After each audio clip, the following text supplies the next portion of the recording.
todo lo que no sea esa línea legal, vamos a llamarlo así, o ese proceder o esa vía legal, todo lo que no sea eso no es la obra del Espíritu. Puede ser la obra del hombre. Hay gente que llega al evangelio, llega a la iglesia, llega a la congregación de los hermanos, llámale como quiera, pero no han nacido de nuevo. Pues si no han nacido de nuevo es porque no han puesto su fe en Jesús. Bueno, sí la han puesto, sí, pero no ha habido un arrepentimiento por el Espíritu. O si no ha habido un arrepentimiento por el Espíritu es porque no ha habido convicción de pecado. Entonces tenemos que retranquear paso por paso, que esto sería bueno que cada uno tenga su chuletita, sus apuntes, su bosquejo. Y lo primero que Dios hace es convencer de pecado, de justicia y de juicio. El trato de Dios con el pecador es convicción de pecado, de justicia y de juicio. Lo que pasa es que ya os digo, esto es un evento que son como 4 momentos que son rápidos. O puede ser, vamos a ver, se puede dilatar un poco en el tiempo, pero es convicción de pecado, arrepentimiento, porque como la persona llega a la convicción de que va a ser juzgado por Dios, automáticamente eso es como un engranaje que mueve a la persona al arrepentimiento, porque la persona deja de percibirse a sí misma como normalmente se ha visto y ahora se percibe a sí misma como Dios la ve. Entonces es un cambio de mente. En ese cambio de mente o de mentalidad, la persona recibe el arrepentimiento, que significa metanoia, cambio de mentalidad, y automáticamente se le produce ese deseo de, al estar compungido, ese deseo de solucionar el problema con la justicia. Y entonces cuando se le invita a la cruz, ¿vale? Y ahí la persona abraza la cruz. Y ahí es donde nace de nuevo. Hemos muchas veces, por falta de conocimiento de estos 4 pasos, hemos errado muchas veces en el evangelismo y hemos llevado a la persona directamente a la cruz, por ejemplo, ¿no? Sin concientizarlos de pecado, ni haya un arrepentimiento por el Espíritu. Entonces las personas han puesto su fe en Jesús, pero no han tenido convicción de pecado. Entonces la salvación no tiene peso legal en su vida. Por eso que, como dice la Biblia, y como Jesús también habló de aquella semilla, ¿no? Que cuando cae junto al camino o con las piedras, nada más que viene la persecución y no tiene raíz en sí misma, pues rápidamente se apartan, porque ahí no ha habido verdaderamente un trabajo hecho por el Espíritu hasta que la tierra no está buena, para que ustedes me entendáis, que es uno de los 4 terrenos, que es lo mismo, ¿no? Uno de los 4 terrenos que habló Jesús. Hasta que la tierra no está buena, no se producen estos 4 pasos. Cuando cae la semilla en tierra buena, no quiere decir que esto es coincidencia, por la tiro y como aquel es tierra buena, puede ser que se va a salvar, no. Sino que el Espíritu de Dios está trabajando hasta que convence de pecado, de justicia, de juicio, tiene un arrepentimiento. Entonces ya la tierra está buena. Antes se encuentra con muchas cosas, pues el Espíritu de Dios está ahí, trabajando. Y el evangelio que predicaba Pablo, ¿vale? Que es el evangelio de Jesucristo, lo hacía de tal manera que todo el que se le oponía, ya sea judío como griego, ¿vale? Pues el evangelio que predicaba Pablo llevaba a la gente a ser convencido de pecado, de justicia y de juicio, y los llevaba finalmente delante de Dios, para no para ser juzgados, sino para ser justificados. Tenía Pablo esa habilidad dada por Dios. Ese es el evangelio que predicaba Pablo, el evangelio de Jesucristo, el evangelio de la gracia, como nosotros muchas veces le llamamos, ¿no? El evangelio de la gracia. Entonces yo voy a pedir que abráis conmigo la Biblia en Romano, capítulo 1. El libro de Romano, capítulo 1. Y vamos a leer desde el versículo 16 en adelante unos versículos. Este pasaje bíblico acabo yo de tratarlo con mis hijos aquí en el estudio. Romano 1:16. ¿Vale? Tengo aquí al hermano Andrés, mi compañero de milicia. ¿No, amado? Amén. Gloria a Dios. Eso ha quedado bien ahí. No voy a quedar molida. Lo nuestro no es la tecnología.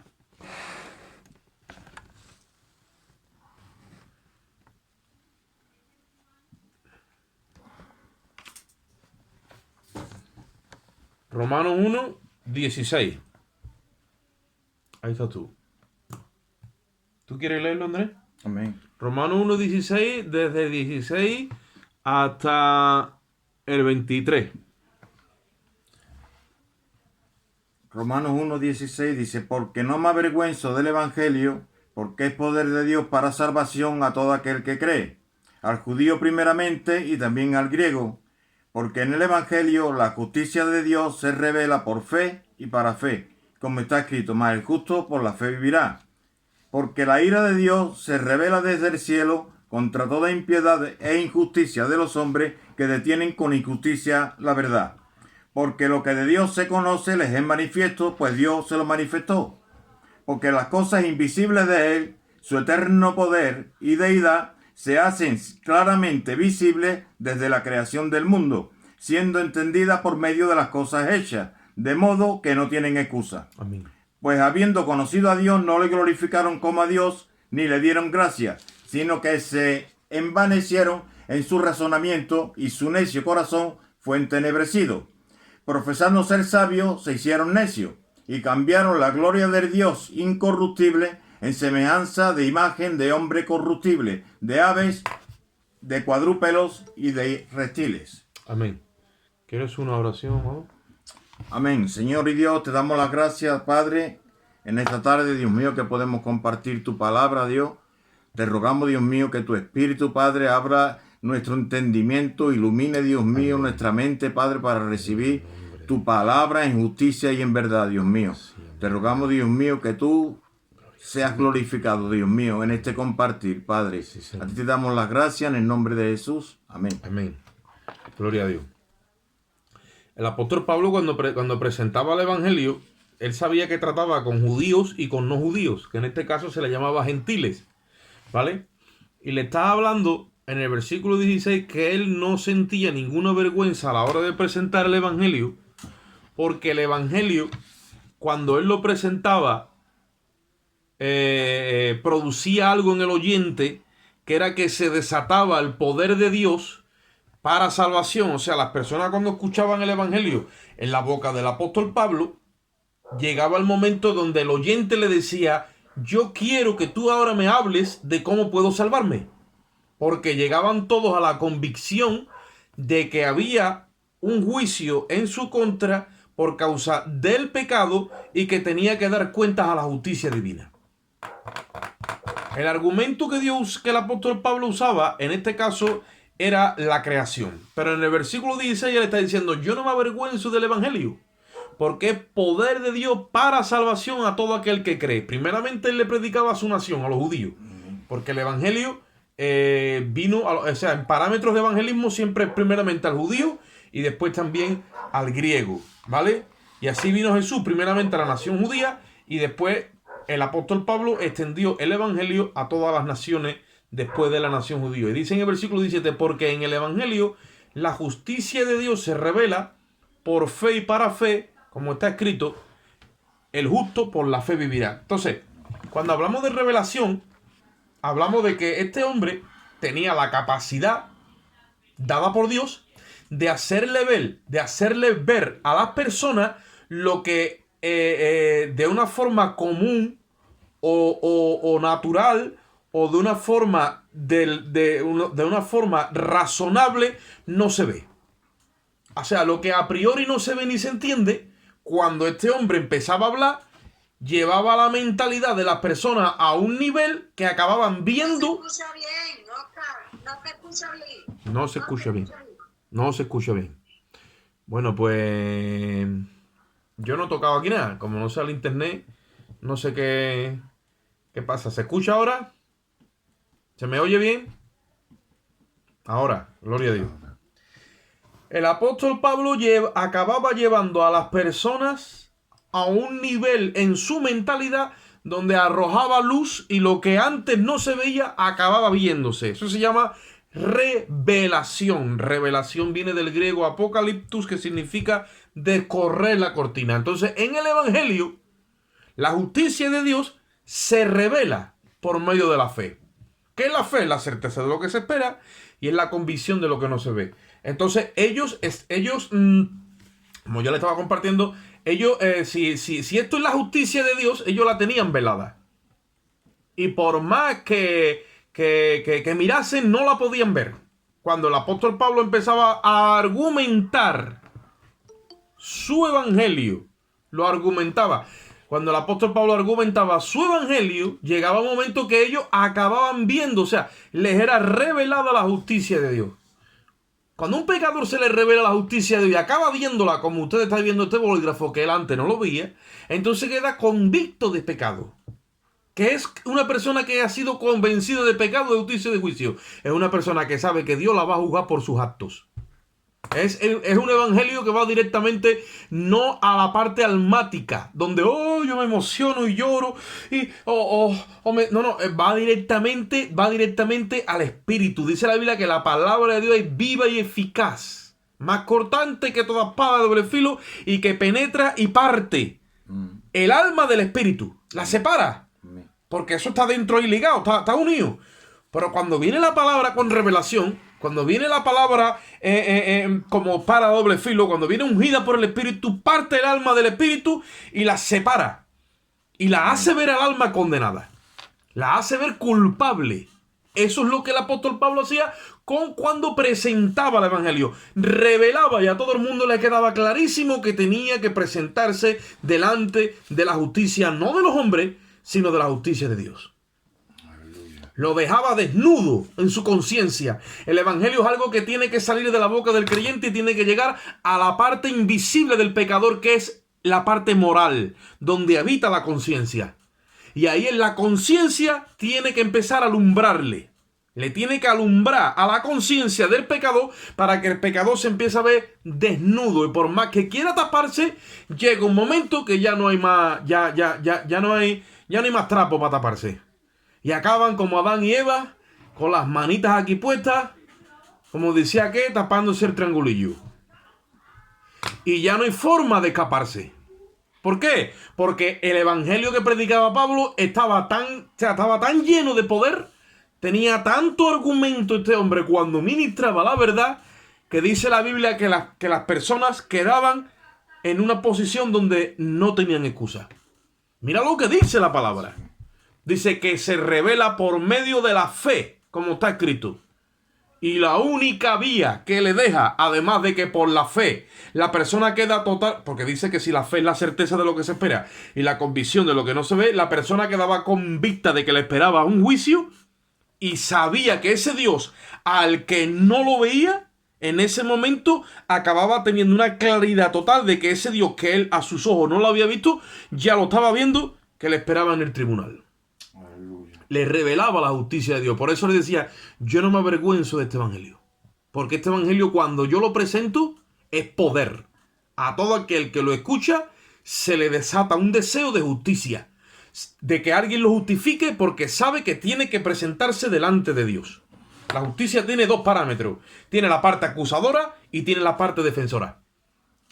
Eso es la justicia de Dios. Esa es la balanza de la justicia de Dios. Y en este caso, cuando él presentaba su evangelio y ponía toda esa argumentación delante del pecador, la persona se veía desnuda y desprovista de justicia y decía, y ahora la justicia me va a alcanzar a mí y yo necesito que alguien me haga justicia. Cuando la persona llegaba a esa convicción, es que se le presentaba a Cristo. Aleluya. Ahí se le presentaba a Cristo, porque ya había sido convencido de pecado, de justicia y de juicio, y había habido un arrepentimiento. O sea, le giraba el eje de esa mentalidad religiosa, carnal, truanera, mentirosa, y la giraba y la desnudaba. Y cuando la desnudaba, la persona quedaba convicta de pecado y ahora se miraba a sí misma, pero con los ojos de Dios. Y sabía que no había excusa delante de Dios. Porque Dios es un Dios justo y va a derramar de su ira sobre los hombres, sobre todos aquellos que detienen con impiedad la verdad. Amén. Entonces dice en el versículo 18, porque la ira de Dios se revela desde el cielo. Entonces tenemos que entender que un Dios bueno, santo y justo también se aira. Que Dios es amor, pero que también es fuego consumidor. Porque esas son las dos partes de la balanza. Que a Dios lo gobierna su amor, ¿vale? Pero por más que nos ame, su justicia lo equilibra. Y por más que Él quiera salvarnos, no nos puede salvar simplemente por su amor, sino tiene que intervenir su justicia. Y su santidad le dice a él que no se mezcle con el pecado. Por lo tanto, él trazó evidentemente un plan viable de salvación, que es que él mismo paga por nuestros pecados a través de la persona del Hijo. Ya todos conocemos lo que es eso. Ahora, ¿qué hacía Pablo para tratar con el judío y con el no judío cuando le presentaba el evangelio? Ahí lo dice. Dice, Dios va a revelar su ira desde el cielo contra toda impiedad e injusticia de los hombres que detienen con injusticia la verdad. Dios desde el principio se ha manifestado desde Adán y Eva. Desde Adán y Eva, después Abel y Caín, ¿vale? Ahí hubo un conflicto entre Abel y Caín, y cuando nace Set, porque Abel muere, que lo mata Caín, ¿vale? Ya nace Set, dice que los hombres vuelven a invocar el nombre de Dios. Y por ahí para abajo siempre el linaje de Dios siempre ha existido. Evidentemente el linaje de Caín también viene bajando. Y el linaje de Dios era verbalizar, o sea, expresar el mensaje de Dios, ¿vale? Para glorificar a Dios, porque desde el principio dice que todos le conocían. Ahí lo viene diciendo. Entonces, ¿qué pasa? Hay un juicio donde Dios va a revelar su ira contra, ¿vale? Todos aquellos que detienen la verdad. Cuando nosotros detenemos la verdad, estamos siendo injustos con Dios. Porque Él es la verdad. Y nosotros, si hemos conocido a Dios, tenemos que ser testigos de la verdad. Por lo tanto, no podemos ni debemos detener la verdad nunca. ¿Qué sucede con nosotros como cristianos, por ejemplo, en el caso nuestro? Que venimos saliendo de un tiempo y de un estado y de una posición de religión que nos está costando vivir a la intemperie. Porque vivir a la intemperie significa vivir en la verdad.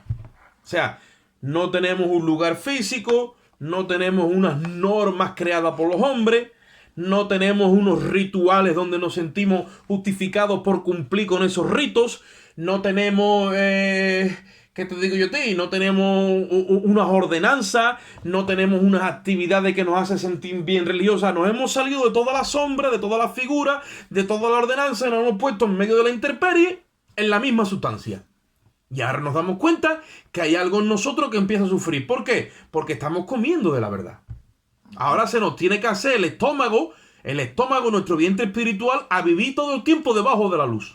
Y nos damos cuenta de que no soportamos vivir bajo la luz, porque la luz no te deja ni un solo resquicio donde esconderte. Dice la Biblia que si andamos en luz, como Él está en luz, entonces ¿qué pasa? Dice, tenemos comunión los unos con los otros y la sangre de Cristo nos limpia de todo pecado. Pero claro, para plantarte en luz, eso es vivir en santidad, que eso es lo que hay que decirle al sector legalista. Plántate en luz y ahora quédate quieto ahí. Tú vas a ver cómo reacciona tu hombre interior que está acostumbrado a la religión. Y ahora empieza a darte cuenta de toda la mentira que hay en ti, que empiezas a vomitarla. Porque eso es lo que está pasando con nosotros, por poner un ejemplo. Para no coger a más nadie, nos vamos a coger nosotros. La mentira está saliendo de nosotros. Amén. ¿Por qué? Porque Dios está diciendo, bueno, me estáis pidiendo la sustancia, me estáis pidiendo caminar en el nuevo pacto, en el nuevo hombre, me estáis pidiendo entrar en la pureza y en la sustancia de la iglesia apostólica. Sí, pues venga, vamos para allá. Y cuando nos está metiendo por ese camino estrecho, donde lo único que es legal y viable es la fe, nos damos cuenta de ahora que está saliendo para afuera lo que somos por naturaleza, que estaba escondido en la religión. Ahora está saliendo hacia afuera por el espíritu lo que la letra nos tenía encubierto. Y ya no podemos volver a saltar. Ya no podemos comer del árbol de la ciencia del bien y del mal. Ya no podemos, y nos estamos dando cuenta que, bueno, nos tapan un sitio y nos escondemos en otro. Nos tapan un sitio y nos escondemos en otro. Pero como sigamos, pero Dios es más persistente que nosotros, y llegará un momento donde nos vamos a dar cuenta que estamos en pleno desierto. Pero en pleno desierto, como le dijeron a Israel, y dice, y te hice pasar por este desierto para saber lo que había en tu corazón. Amén. Y te afligí, te hice pasar hambre, y te pasé por aquí para saber lo que había en tu corazón. Uh-huh. Sí. Para ver si tú verdaderamente también vas a detener la verdad con impiedad. Y la injusticia. Vas a detener la verdad con injusticia. Porque el que entra en impiedad y en injusticia, al final, siendo temeroso de Dios, se le va el temor. Y acaba siendo un impío. Porque el significado de pío es temeroso. ¿vale? Pío, temor. Impío le pierde el temor a Dios. ¿Qué dice la Biblia? Dice, no hay paz para el impío. Amén. Bendito sea el nombre de Jesús. Amén. ¿Cómo tú te das cuenta que tú te sales de la cobertura de Dios cuando tú no tienes paz? La paz se te va así. Bueno, pues no busques a los hombres, busca a Dios. Y pregúntale, ¿por qué se me ha ido tu paz? Pues nosotros caemos en el error de que la paz se me va y ahora me voy a buscar a que los hombres me den paz. Dame de comer, dame, yo qué sé, dame una paga, sáname, cuídame. Y estamos rogándole a los hombres cuando Dios desde el principio dijo, yo soy tu proveedor. Y yo te sano, y yo te proveo, y yo te cuido, y yo te protejo, y yo soy todo para ti. Claro, como esto es un mensaje que hay que predicárselo al perdido. Claro que sí. Pero también nosotros muchas veces tenemos que comérnoslo. Como pasaba en la Pascua con el Cordero. Y había que meterle en vez en cuando hierbas amargas. Sí. ¿Sabes? De estas verdes. Y cuando todo eso te pase por ahí por dentro. Que te hace una purga por dentro. Al final tú acabas echando las papas liñadas del día anterior. Que no iban ahí. Pero que a ti te gustan. Como le pasó al pueblo de Israel. Hombre, maná, y los melones y los pepinos y aquellos salmorejos que nos comíamos nosotros cuando estábamos en Egipto, y ya empezamos a echar en falta todas esas comodidades y todo ese glamour externo que nos lleva a ese confort. Y Dios dice, no, tú ahora eres mi hijo, número 1. Número 2, aquel que yo recibo por hijo, yo lo corrijo, yo lo disciplino, yo lo azoto. Porque yo quiero que tú participes de mi santidad. Oye, ¿eso qué significa participar de mi santidad? Te quiero bajo la luz todo el tiempo. Amén. Alábalo si puede ahora. Te quiero en luz. Para que se te vaya haciendo el estómago a la verdad. Mira, os voy a decir una cosa. Dios nos está llamando a nosotros a salir de una niñez espiritual y de una niñez religiosa. Y nos está metiendo del tirón en una madurez espiritual.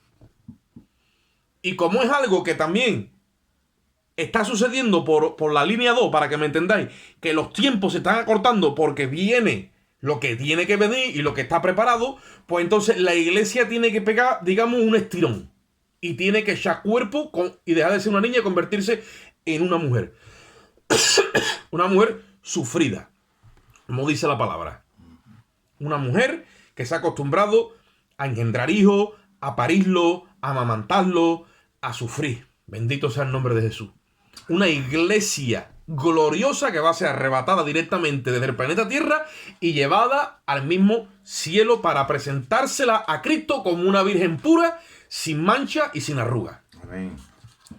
Y esto es un proceso que estamos sufriendo nosotros como iglesia, ya que nos están sacando de la sustancia, de la figura, de la sombra, de toda esa oscuridad y llevándonos a la luz, que significa santidad. Por eso dice la Biblia que sin santidad nadie verá al Señor. Claro, porque mientras que andemos en oscuridad, nadie ve al Señor. Yo ando con la mentira, yo ando con la falta de fe, yo ando con la murmuración, yo ando con la crítica, yo ando con la altivez, yo ando con la arrogancia, yo ando con muchas cosas y también quiero andar con el Señor. No, ya ha entrado la espada y ya se separa automáticamente y ya va a ser todo luz. Ya nada de lo que le pertenece a las tinieblas y ninguna de las armas de las tinieblas, dice la Biblia, desechemos pues las armas de las tinieblas y armémonos de las armas de la luz. Ya cero armas de la tiniebla, porque eso no compagina con la vida del Espíritu, ni con el sentir del Espíritu. Haya pues en vosotros este mismo sentir, dice la palabra. Entonces en el versículo 19 dice, porque lo que de Dios se conoce les es manifiesto. O sea, la primera generación de hombres ya sabían quién era Dios, porque Dios se la había revelado y se la había manifestado. Y dice en el versículo 20, porque las cosas invisibles de Él, oye eso, y ahora especifica como diga entre paréntesis, ¿no? Pues Dios es invisible, a Dios nadie la ha visto jamás, dijo Cristo. Juan 1.18 dice, a Dios nadie la ha visto jamás, mas el unigénito Hijo de Dios que está en el seno del Padre, Él nos lo ha dado a conocer. Versículo 20 dice, las cosas invisibles de Él, su eterno poder y su deidad, se hacen claramente visibles desde la creación del mundo, siendo entendidas por medio de las cosas hechas, de modo que no tienen excusa. Lo voy a repetir y lo vamos a desmenuzar. Porque las cosas invisibles de él, y especifica y dice su eterno poder y su deidad, se hacen claramente visibles. O sea, si Dios es invisible para mí, y dentro de esa definición de Dios me está diciendo su eterno poder y su deidad, que me preguntaba un hijo mío, ¿y qué deidad? Bueno, la deidad de Dios, por ejemplo, es que Él es un ser increado. Dios no es creado. Dios no lo ves tú en nada de la creación como tal, como algo que ha sido creado, porque Él es el creador. Entonces yo tengo que averiguar, yo quiero ver su deidad y su eterno poder. Y yo le digo, levanta los ojos y mira a los cielos. Como ese salmo que veíamos hoy en el Salmo 119, dice, 19. el Salmo 19 decía David, Los cielos cuentan la gloria de Dios y el firmamento anuncia la obra de sus manos. los cielos cuentan la gloria de Dios. Y dice, no, yo me acuerdo que cuando yo era chico mi abuela me contaba un cuento, o mi madre. Bueno, tú quieres que Dios te cuente un cuento, que no es un cuento, pero para que tú entiendas, ve cómo lo dice el salmista, mira para arriba y dice, los cielos cuentan la gloria de Dios. Tenemos que aprender a escuchar ese mensaje silencioso, no es verbalizado, sino que se está moviendo en la creación de una forma tan lenta que no llegamos a verlo como quisiéramos, pero ahí está. Los cielos cuentan la gloria de Dios.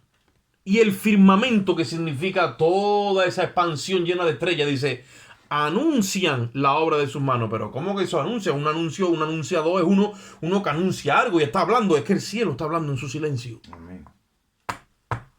Y el versículo 4 dice, por toda la tierra salió su voz, y hasta el extremo del mundo sus palabras. En ello puso tabernáculo para el sol. Amén. Pero ¿cómo que por toda la tierra ha salido su voz? Porque en el mensaje silencioso de la creación trabajando, de que la mañana sale el sol y va hasta arriba y nos da ese alumbramiento para que los hombres ejercitamos nuestra labor y estamos ahí. Todo eso es la gloria de Dios manifestándose y contándonoslo. En la creación. Dice, los cielos cuentan la gloria de Dios. Y dice en otra parte, dice, un día emite palabra a otro día. O sea, un día cuando va a acabar le dice al otro, oye, mírame, Dios ha sido fiel y a él ha seguido ahí. Y le dice, y una noche le declara a la otra sabiduría. Lo que hemos aprendido hoy, te lo vamos a contar a ti. Una noche le cuenta a la otra. Así. Y se paraba David y observaba todo eso. Veía en el silencio del proceder de la creación y en esa quietud empezaba a escuchar la voz del Espíritu. Por todo eso, desde el principio ya se sabía. Y llegó un momento que los hombres empezaron a descuidar eso, a ignorar eso y a echar eso a un lado. Como yo compartía, como tú te sientas a la mesa a comer y te pones a comer como si con esa glotonería que muchas veces te gobierna, incluso te domina, porque el vientre es el Dios de más de uno, no puede contener hambre, y te pones a comer y no te acuerdas de tu Creador que te ha dado esos alimentos y no te puedes parar para dar gracias. Ahí lo dice. Ahí lo dice. Porque las cosas invisibles de él se hacen claramente visibles. Dice, por medio de las cosas hechas. Dice, de modo que no tienen excusa. Dice, pues habiendo conocido a Dios, no le glorificaron como a Dios ni le dieron gracia. Mira cómo lo dice. Habiendo conocido a Dios, dice, ni le glorifican como Dios, ni le dan gracias. Que nosotros muchas veces ya, habiendo conocido a Dios, porque le hemos conocido, podemos decir que estamos metidos ahí en ese versículo 21. Habiendo conocido a Dios, dice, no le glorificamos como Dios. O sea, sí le damos gloria, sí, pero no como debiera ser. Muchas veces hacemos el trabajo, entre comillas, o tenemos nuestros gestos, nuestros actos, tenemos nuestras actitudes y nuestra conducta, pero no como debiera ser. ¿Os acordáis de que Caín trajo una ofrenda a Dios? Dice la Biblia, y corriendo el tiempo, ¿vale? Trajo Abel y trajo Caín. Y dice, y Caín trajo de los frutos de la tierra. Y dice la Biblia, y no miró Dios con agrado ni a Caín ni a su ofrenda. Porque la ofrenda de Caín decía quién era Caín. Dice que Abel trajo de lo mejor de su rebaño. Ahora, habiendo conocido a Dios, dice, no le glorificaron como a Dios. ¿Qué significa glorificar a Dios como a Dios? Porque yo glorifico a Dios. Mira, gloria a Dios, ya lo he glorificado. Con mi boca. ¿Vale? Eso se llaman de los gloria a Dios esto seco. Más seco que un ripio. Y yo digo, gloria a Dios, gloria a Dios. Yo me acuerdo que el pastor decía, hermano de gloria a Dios. Y la gente se levantaba, gloria a Dios. Levante las manos, se ponían así. Así, se ponían así. Hermano, levante las manos. Y la gente ahí. Como el que está aguantando el tabique. Aguanta ahí. Sin ninguna, que no salía eso de adentro. Que todo eso era religiosidad. Y nosotros, gloria a Dios, gloria a Dios. Bueno, sí, gloria a Dios. Y ahora que te viene el problema, ¿a dónde está la gloria a Dios? ¿Estás tú esperando a un Dios? ¿Estás tú glorificando a Dios en medio del problema? ¿Estás tú dándole gracias en medio del problema? En medio del problema, los gloria a Dios abundan por su ausencia. En medio del problema, todo el mundo va buscando al mejor postor para que me saque del problema. Llámese el problema como se llame. En medio del problema, glorifica a Dios. Como lo que es Dios. Amén. Ahí estaba Joab rascándose. Después de haber perdido todos sus hijos. Después de haber perdido todas sus pertenencias. Después de haber perdido todos sus animales. Y para colmo le viene una sarna maligna que estaba el hombre rascándose desde la punta de la cabeza hasta la coronilla con una teja. Y le viene la mujer. Bendito sea el Señor. Que yo creo que daríamos todo lo que tuviéramos por no tener una mujer así. Y le dice... Anda, hijo, maldice a Dios y muérete ya. Con ayuda idónea así, no necesita ya otra cosa. Ya, si eso es la ayuda idónea, imagínate. Y le dice, como las mujeres necias y fatuas de la vida has hablado. Gloria a Dios. ¿Recibiremos de Dios el bien y no recibiremos el mal? ¿Es que acaso Él ha dejado de ser Dios porque nos venga la desgracia? No, Él sigue siendo Dios, no, sí. Pues glorifícale como Dios. No le puedo glorificar como Dios porque yo tengo mi problema. Y ahí es donde tenemos que meternos ahora. Debajo de la luz, donde todo es luz y ya no tienen dónde esconderte, el protagonista de tu vida y de la mía se llama Jesucristo. No eres tú ni soy yo. Amén. Yo estoy crucificado juntamente con Cristo. Ya no vivo yo. Vive Cristo en mí. Ahora es que se ve. Y ahora es que yo hago así. Y digo, no, párate. Yo tiro de antigüedad, tiro de argumento y tiro de currículum. Y digo, no, párate. Señor, no. Glorifícalo como a Dios. Amén. Porque eso es la prueba. Dios quiere mirarte en medio de la prueba y extraer fe. Mira, a Dios no le impresiona nada de esta tierra. Ni los poderosos, ni los ricos, ni los deportistas, ni los cantantes, ni el talento, ni nada. No le impresiona nada. Ni el oro que tengan, ni nada. Nada, o sea, nada. Pero él sí que le impresiona algo. La fe. Amén. Del Hijo formada en tu corazón y en el mío. Y Jesús dijo antes de irse, ¿hallará fe el Hijo del Hombre cuando venga a la tierra? Porque ese es su oro, esa es su riqueza, esa es su recompensa, esa es su satisfacción, encontrar fe en sus hijos. Aleluya. Que se están arrastrando con una teja. Y llega el diablo y le dice, ¿todavía mantienes tu integridad? Maldice a Dios y muérete. Y se paró ese hombre y le dijo, aunque Él me mate, en Él voy a esperar porque Él es mi Dios. Amén. Ahí es donde estaba glorificándole como a Dios. Dice la palabra que no le glorificaron como a Dios ni le dieron gracias. Gracias por la enfermedad. Sí, gracias por todo, dice la Biblia. Da gracias por todo. Y sea agradecido por todo y en todo. Y en todo he sido enseñado, dice el apóstol Pablo, y he sido preparado para tener como para no tener. Estoy preparado para comerme una paletilla de jamón o andar a base de sándwich, porque de todas formas mi gozo no depende de eso. Mi gozo depende de Él. El gozo del Señor es la fortaleza de uno. Y cuando uno conoce ese gozo en la soledad y está en medio de la prueba con Él, es que nada de esta tierra, yo todavía no he encontrado nada en esta tierra, de lo de afuera, nada en esta tierra que me haya producido a mí la paz y el gozo y la armonía y esa comunión íntima. No hay nada que se le pueda comparar a eso. Amén. A esa dulzura del primer amor y saborear en lo profundo de tu alma, saborear a Cristo. No hay nada que se le pueda comparar. Amén. No hay nada.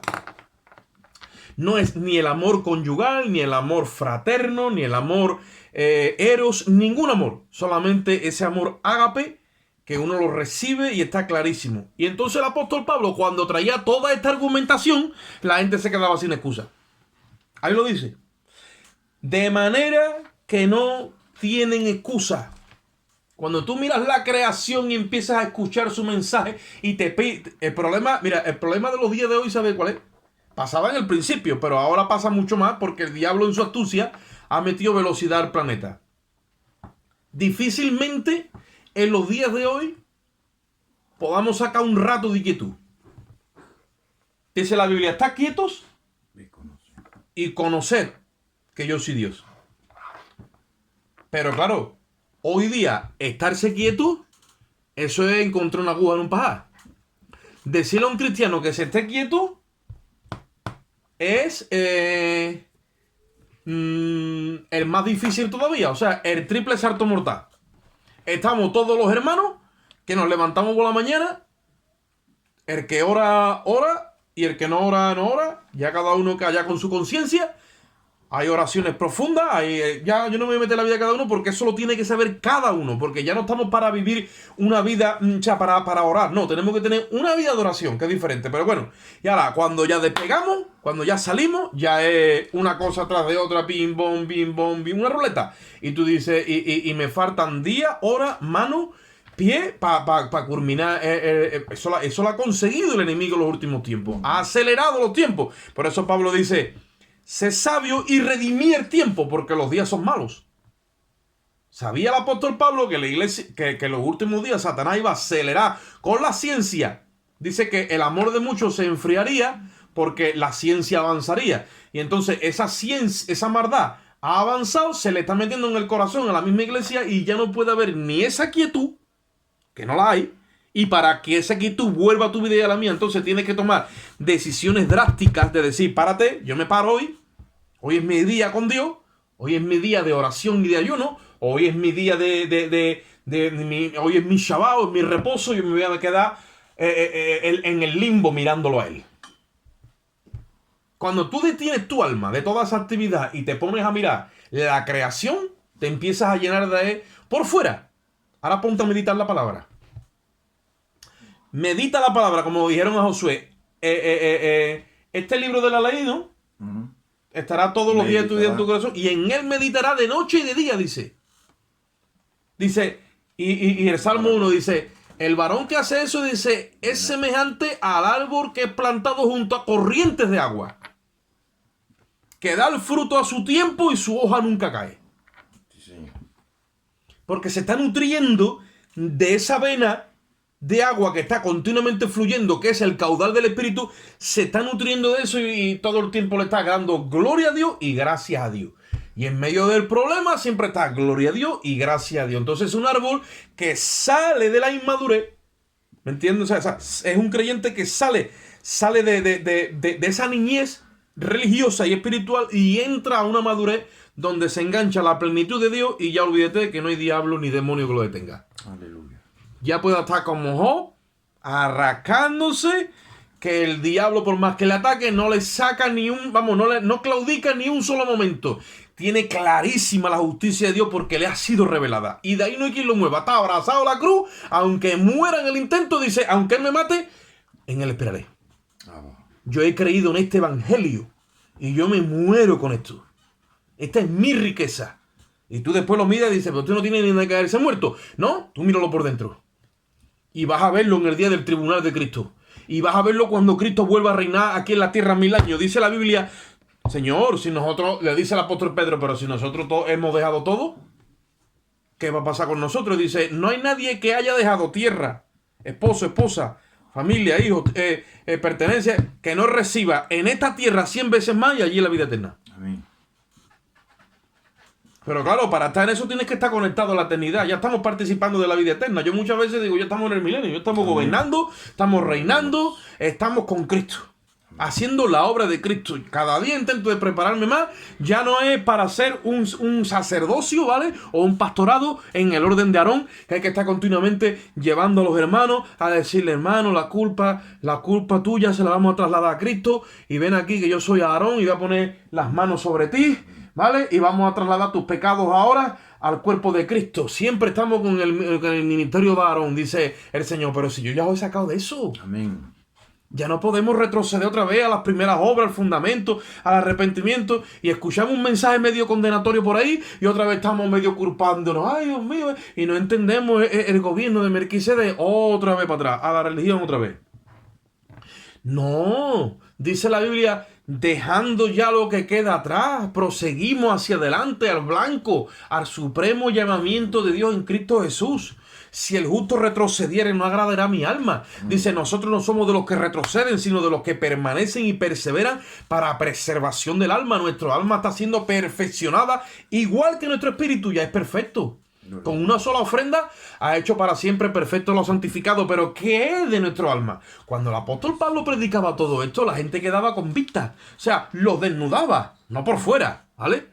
La gente estaba vestida, pero en su conciencia y en sus argumentos y en sus excusas y en sus triquiñuelas y en sus 20.000 historias, los desplumaba. Les empezaba a meter mensajes de la creación y no dejaba a ni uno vivo. Por eso dice el apóstol Pablo, yo de este evangelio no me avergüenzo.